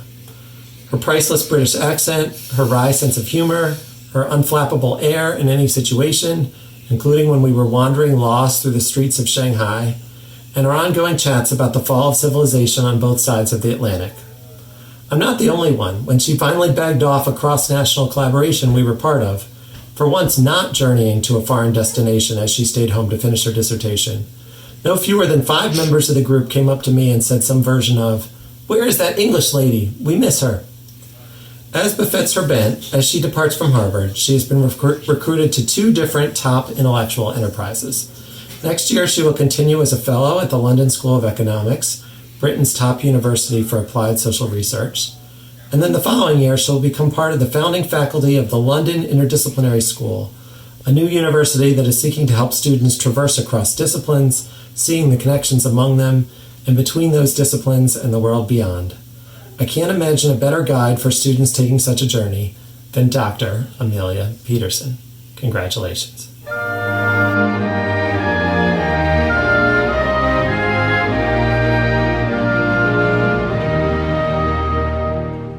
Congratulations, Whitney. It is such an honor and privilege to congratulate you on completing your Ph.D. in education. I have so enjoyed getting to know you and mentoring you over these years. You came into Harvard with a righteous discontent about the plight of African American boys, especially. Through your clinical practice, you saw and bore witness to boys who were marginalized and pushed out of school and were suffering from the inequitable policies and practices of schools. And you came in with those clinical insights with the goal of wanting to develop better evidence-based practices and policies. You came in and you embraced and embodied the tenets of research practice partnerships. I still remember that first month of school when we were out at Medford High School and we were talking about our findings with the teachers and with the families, and you came up to me and you said, "I've never been on a research project at the end where we get to go back and tell them what we found." And I still remember your face when I told you that it wasn't the end of the project. It was still the beginning, and that we were sharing insights from what we found with families and with the teachers and faculty and staff and administrators at the school in order to have them help us interpret and to develop better and sharper research questions. And you embrace that idea that research policy and practice isn't about translation, but is about co-construction. You came in and you didn't just listen as a clinician, you listened as a careful researcher. You worked on not just the translation of research to practice, but the co-construction of policies and practice and research questions that would benefit the communities in which they serve. You came in not just to prepare youth to deal with discrimination and marginalization, but to equip them and empower them to see the inequities and with a sense of efficacy to work against them. You truly integrated insightful clinical practice with evidence-based, strong and sensitive methodology. Your dissertation is truly innovative and integrative and is going to have an impact on the field. But Whitney, you haven't just developed as a researcher since you came here. You have developed and grown into a truly empathic and sensitive mentor. You've mentored countless research assistants as you led our quantitative team, both undergraduates and master's students and young doctoral students, both here and at other universities.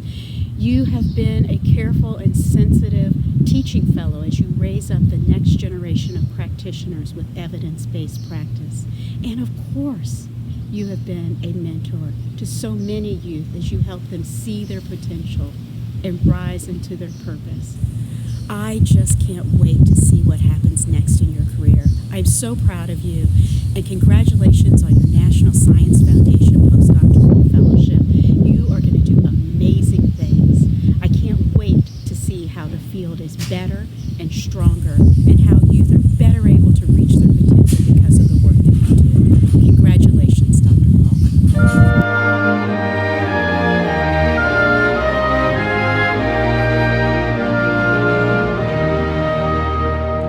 I'm delighted to introduce to you Dr. Joseph Riley, who I've had the privilege of working with for the past 5 years. Joe came to HGSE with substantial knowledge and experience, including 6 years of teaching chemistry in high school. He has carried such major responsibilities in his collaborations with me that I stopped thinking of him as a student some time ago. Joe has been a wonderful co-instructor, co-author of articles, collaborator in professional presentations, contributor in proposal writing, mentor to master's students, and a great colleague in research for myself and others. I'm delighted that he has now finished his thesis and can assume the full rights and privileges of the doctorate. When Joe arrived, the EcoLearn team at HGSE was in the middle of design-based research on a series of ecosystem science curricula for elementary and middle school. Over his whole stay at HGSE, Joe and many others on EcoLearn have worked on this initiative, and the products, findings, and insights from our efforts have had a major impact on the field. In particular, Joe has made significant contributions to our 2 most recent curricula. They would not have been as successful without his guidance. It would have been easy for Joe to harvest a dissertation from that research, but instead he chose to maximize his impact and learning by doing a new study on next-generation diagnostic assessment to provide formative feedback for students and teachers. His findings show that log files of students' actions can be rapidly processed using automated methods in ways that help teachers know how best to aid their students in sophisticated, collaborative, learning by doing activities. In research, one measure of productivity and impact is how many scholarly citations one has, showing that others have read and draw on your ideas. While Joe has many scholarly citations, he also has something more valuable, human citations, in which one has shaped others' lives as a mentor, role model, and friend. Joe has made a significant difference in the lives of numerous HGSE faculty members and doctors and master's students. I also want to praise Joe's teaching. We co-taught several courses together, and he has been a guest expert for presentations in other classes. Joe is an adept and engaging instructor who explains complex topics in a way that enables understanding and relevance to improving educational practice. I wish I'd had him as a science teacher in my high school. Important in Joe's success is the support of his family, his wife Sarah and children Oliver and Hugo, his parents Mike and Angela. I also want to thank the other members of Joe's dissertation committee, Professor Tina Grotzer at HGSE and Professor Matthew Berland at the University of Wisconsin-Madison. All those here who know Joe look forward to continuing interactions with him as a colleague and friend. And so it is our privilege today to honor Dr. Joseph Riley and to recognize the accomplishments that have led to his achieving the professional stature of a doctorate from HGSE. Congratulations, Joe.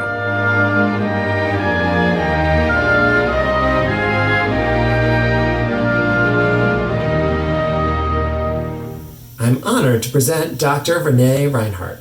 Renee would like to thank her fiancé Tanvir, her parents Steve and Elaine Reinhardt, her sister Emily, and her future father and mother-in-law, Imtiaz and Farida Katwala. From the faculty, we would like to thank Monica Higgins, Jody Hoffer-Gattel, and Ebony Bridwell Mitchell for their guidance and mentorship during Renee's time here at HGSE. Renee is an incisive observer, a gifted scholar, and possesses the tenacity and perseverance of a pit bull. Her special talent is in understanding the human side of large social systems.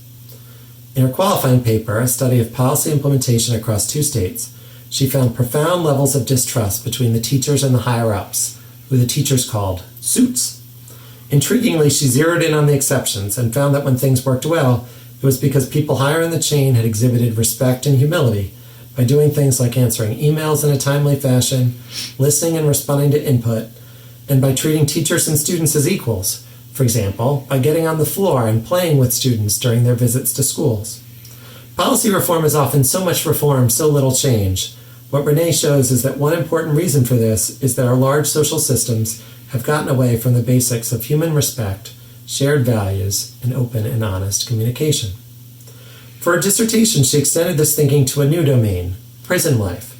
With no help from us, Renee personally navigated access to a local prison and spent days observing, listening, and interviewing to understanding the perspectives of those who take different roles in the prison. Exploring the same issues of hierarchical implementation, she again found patterns of rampant distrust across levels. But again, she focused in on the exceptions, exploring how one unit had managed to create a relational, rehabilitative space for both prisoners and officers, and how that unit was able to move away from the toxic culture of the prison and instead develop a healthier culture of vulnerability and trust. Qualitative scholarship is about observing and listening to the world and then making sense of what you see in a way that is both simple enough for people to remember and complex enough to capture important realities. It takes most of us years and years to get that balance right, but Renee has a gift for it. Her committee marveled at how, time and again, she had the ability to name a new concept or phenomenon, illustrate it with just the right evidence, and explain how it was different from what had come before. At several points in graduate school, Renee expressed doubts about whether scholarship was the right path for her. And like the teachers of a prodigal violinist, we tried to support her as a person, but couldn't help expressing some regrets about what would be lost if she went in a different direction. The source of that wavering was that she not only wants to write about these issues, she wants to work with real people and help them develop the human and relational sides of their organization. For now, she's found a way to do both, the scholarly and the practice. She's created a virtual leadership program for practitioners who want to develop more emotionally aware leadership skills, and she has taken a position as an affiliate faculty member at the George Mason University School of Business. Congratulations, Dr. Renee Reinhardt.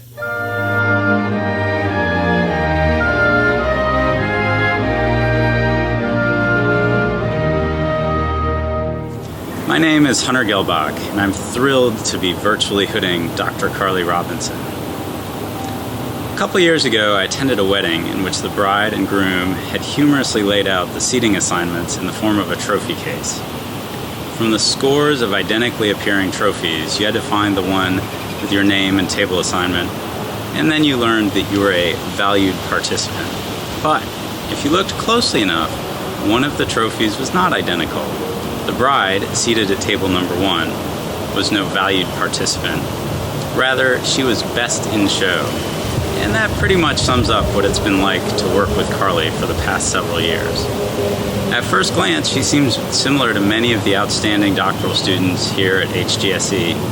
But upon closer inspection, you realize she's playing the research game at a wholly different level.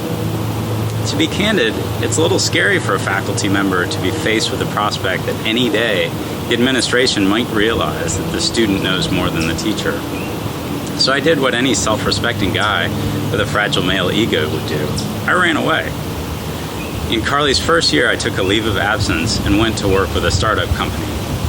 As it turned out, the startup company was located in downtown Boston, close to where Carly lived, so my escape was foiled. She tracked me down and was kind enough to do a few research projects with me, trying to build up my efficacy. Still intimidated, the next year I got serious about running away and took a position at the University of California, Santa Barbara. Fortunately for me, Carly discovered this pre-Zoom technology called Skype, and this allowed us to continue to do research together. She even got herself out to UCSB for a prestigious invited talk. Other efforts to contain Carly, mostly through research ideas that were real lemons, also got turned into lemonade.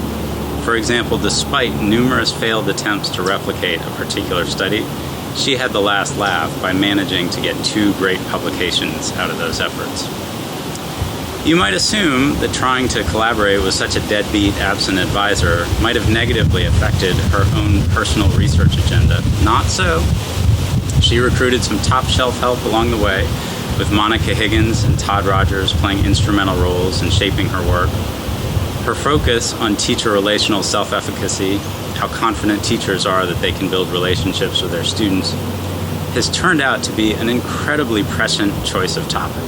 Teachers everywhere today are struggling to reestablish relationships in this strange new world we live in. But even before our world turned upside down, the importance of her topic and Carly's potential was appreciated by the likes of the National Academy of Education and the Spencer Foundation, by Division C at AERA and the American Psychological Association. The thing that amazes me, though, is despite the associate professor level CV and all the awards, is that Carly the person is vastly more impressive than Carly the academic. Exactly the kind of person you hope your own child will be mentored by at some point in their life. I can speak confidently for Todd and Monica in saying that it has been a complete pleasure working with you over the past several years. The folks at Brown couldn't be luckier to have you as their postdoc. I know it won't take long for them to appreciate that you are truly best in show. Congratulations, Dr. Robinson.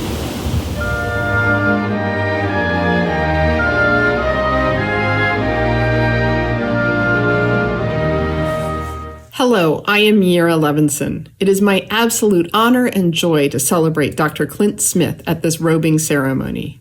I do so on behalf also of his co-advisor, Roberto Gonzalez, and his other committee member, Matt Desmond.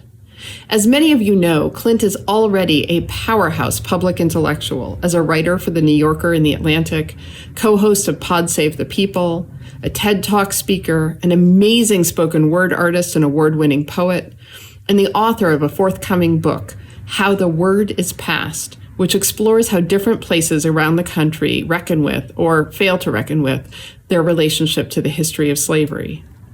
Clint is also a cherished educator, having been a high school English teacher in Prince George's County, an ethnic studies teacher here at HGSE, and a creative writing and literature teacher in detention facilities in Massachusetts and Washington, D.C.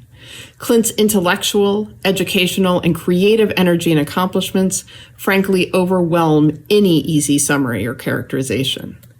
But what I can try to give you some sense of today is the remarkable insights contained in Clint's dissertation. What if they open that door one day, what education means to people sentenced to juvenile life without parole? Juvenile life without parole may be a hard concept to wrap your head around, since the U.S. is the only country in the world that legalizes the practice of locking children in cages for life. Thanks to a 2016 Supreme Court decision, juveniles can no longer be automatically sentenced to life in prison. And the 2,500 or so people who were can petition to have their sentences reduced. But it's been a long, slow road to release, and many people remain in prison decades after their teenage selves committed the acts for which they were incarcerated. In the face of these injustices, Clint committed himself to learning from 25 men and 2 women who have recovered their freedom in the past few years about what education meant to them before, during, and after their incarceration. His rich interview data is an achievement in and of itself, demonstrating Clint's extraordinary capacity to connect with others empathetically, human to human, rather than Harvard researcher to released life prisoner. Sadly, but unsurprisingly, Clint found that his interlocutors consistently experienced trauma, poverty, neglect, and disillusionment as children in school. Once inside of prison, they were often understandably wary about participating in educational programming, given their prior experiences. Clint's research reveals, however, that these men and women eventually did create an array of informal and formal educational opportunities for themselves and for one another, not only as learners, but also often as teachers. Clint shares astonishing insights about the ways that men created community while in solitary confinement, for example, sharing books and magazines, and even teaching one another how to read, despite never seeing each other's faces. Clint also reveals how the prison law library enabled people to find a sense of purpose, create community, and construct new identities as readers, legal scholars, and capable jailhouse lawyers. I am confident that Clint's findings will be used around the country by civil rights lawyers, librarians, and prisoners themselves to advocate for expanded law library access and for use in amicus briefs on behalf of expanding educational opportunities within prisons and for people post-release. It is also essential reading for those of us who care about breaking the school-to-prison pipeline in K-12 education. While I'm incredibly sorry not to be able to meet and hug them in person, Clint wants to acknowledge the love and unwavering support of his parents, Cheryl Smith and Clint Smith Jr., his grandparents, Francis Smith, Clint Smith Sr., William Sutton, and Latrice Sutton, and his wife, Ariel. Clint and Ariel's children, Jeremiah and Sarai, did little to advance the dissertation, but everything to make the life journey worthwhile. Congratulations, Dr. Clint Smith III.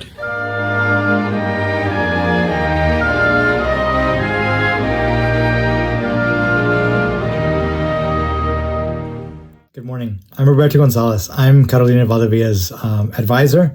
Carolina has also been well advised by Natasha Waraku, David Carrasco, and Tanya Golash-Boza. Carolina would like to thank her parents, siblings, husband, son, her extended family in Mexicali, and our community in San Diego for their encouragement, love, and support that have kept her grounded throughout these years. Carolina has achieved so much success in a seemingly short time, but she's spent nearly all of her life preparing for this moment. Carolina migrated to the United States with her family from Mexico at the age of 12. She grew up in San Diego without legal status.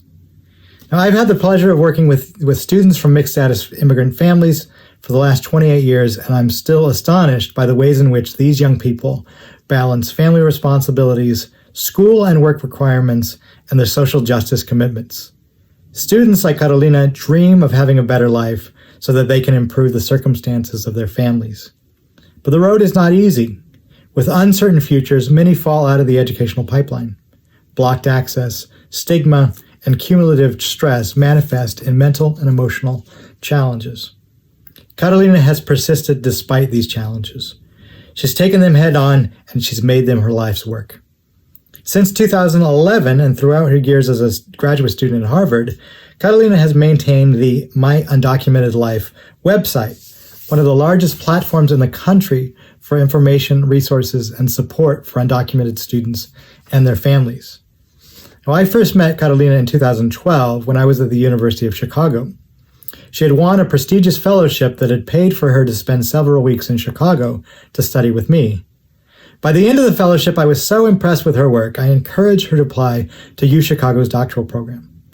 I was thrilled when she was admitted. Unfortunately, I had accepted a position at Harvard, and I was leaving Chicago. Undeterred, Carolina sat out the year. She applied to HGSE the following year and was admitted as a member of our first Ph.D. cohort. She's done a tremendous job in our program, and it's been my distinct pleasure to see her develop into a terrific scholar. At Harvard, Carolina has done remarkably well.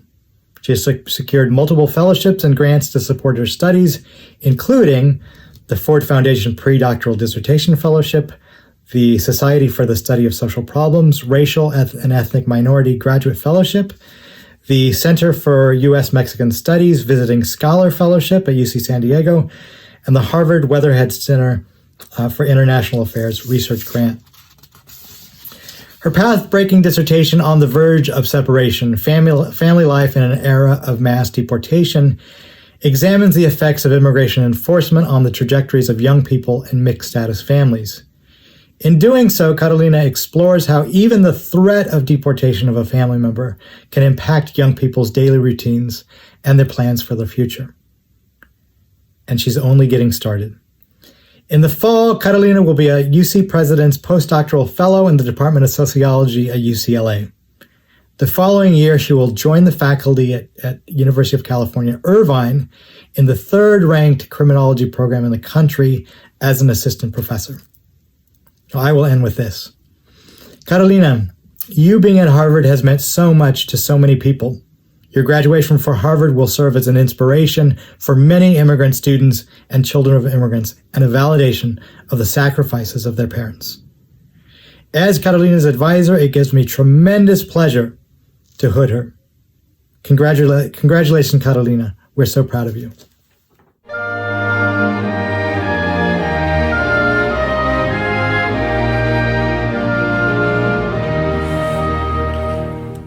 Hi, I'm Miera Levinson.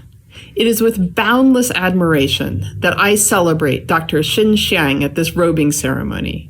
I know that I speak for others on her committee, Howard Gardner, Roberto Gonzalez, and Jingjing Liu, when I say that Shin's work as a scholar, educator, nonprofit founder and director, and now public health volunteer is a source of awe and wonder. It is also a source of joy, as Shin is one of the most warm, caring, and empathetic people I know. I cherish her as a student, scholar, friend, and colleague. Shin's dissertation, Unequal Learning, Social Transformations and Shifting Paradigms of Learning in China, explores how the rural-urban divide and changing class structure in China shape children's, families, and teachers' assumptions about why, what, and how to learn, both inside and outside of school. To figure this out, Shin spent a year immersed in 4 communities, from a remote subsistence farming village to an upper-middle-class, highly selective school in Guangzhou, the 3rd largest city in China. She spent weekends with children tending pigs, school days physically disentangling herself from schoolgirls who literally tried to drag her to their tables for lunch, and evenings being questioned by wealthy professional mothers about how their children could best position themselves to win prizes in the annual art festival. Building on these rich experiences, plus over 100 interviews, Shin analyzes the rise, fall, and evolution of 4 distinct paradigms of learning: what she calls learning in family and communal endeavors, learning through formal instructions, learning in organized activities, and learning in child-initiated games. She finds that in China, as unfortunately seems to be the case across the world, exam-oriented learning has become dominant in every setting other than the most elite, not only displacing, but also devaluing age-old practices of apprenticeship, communal learning, and self-sufficiency. Many of us who care for school-aged children have felt this tension ourselves over the past few months. How much should kids be focused on school-based curricular learning right now? On doing things like prepping for the Gaokao, baccalaureate, or SAT, a huge issue for my 17-year-old. Learning through formal instructions is by necessity being replaced for many of us by learning in family and communal endeavors, cooking together, planting the garden, even, in my case, instructing teenagers about how one cleans the bathroom so that it is truly sanitary and not just surface shiny. But like the students and families Shin came to know in China, parents and educators rightly worry that the least privileged children and families will be the ones most trapped by this shift in learning. Success on exams promises rural and migrant children a path out of physical subsistence labor. Children's achievements inventing and mastering, say, complex games or cleaning the bathroom do not offer the same opportunities in a highly unequal and rapidly industrializing economy. Low-income and middle-class children hence are forced to spend most of their waking days in rote learning activities, memorizing answers for high-stakes exams, while children of elite professional families are encouraged to engage in project-based learning and personal and social development. Shin's dissertation illuminates and wrestles with these injustices in profoundly moving ways. Her dissertation is one of the most lyrical and engaging pieces of writing I've ever read from a young scholar. I urge you to read it when it comes out as a book in the next couple of years. I'm excited that Shin is going to be returning to HGSE as a postdoctoral fellow and coordinator of the Chen Yidong Global Fellows Program this coming year. Shin is a fabulous teacher and mentor at Harvard, as I've seen in the many courses that she and I have taught together and her own course on education in China.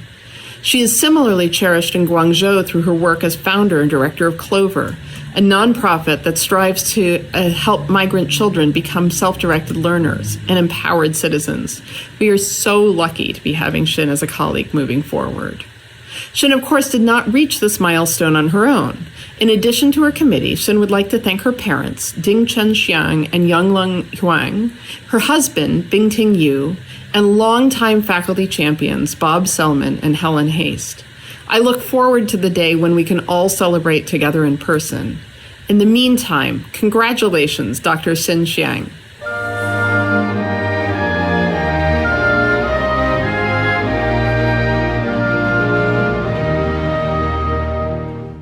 Thank you again for joining us for this very special ceremony. These 29 scholars are certainly an inspiring bunch. All have persevered through the difficult path that is doctoral study. Each graduate has more than earned the honorary title of doctor.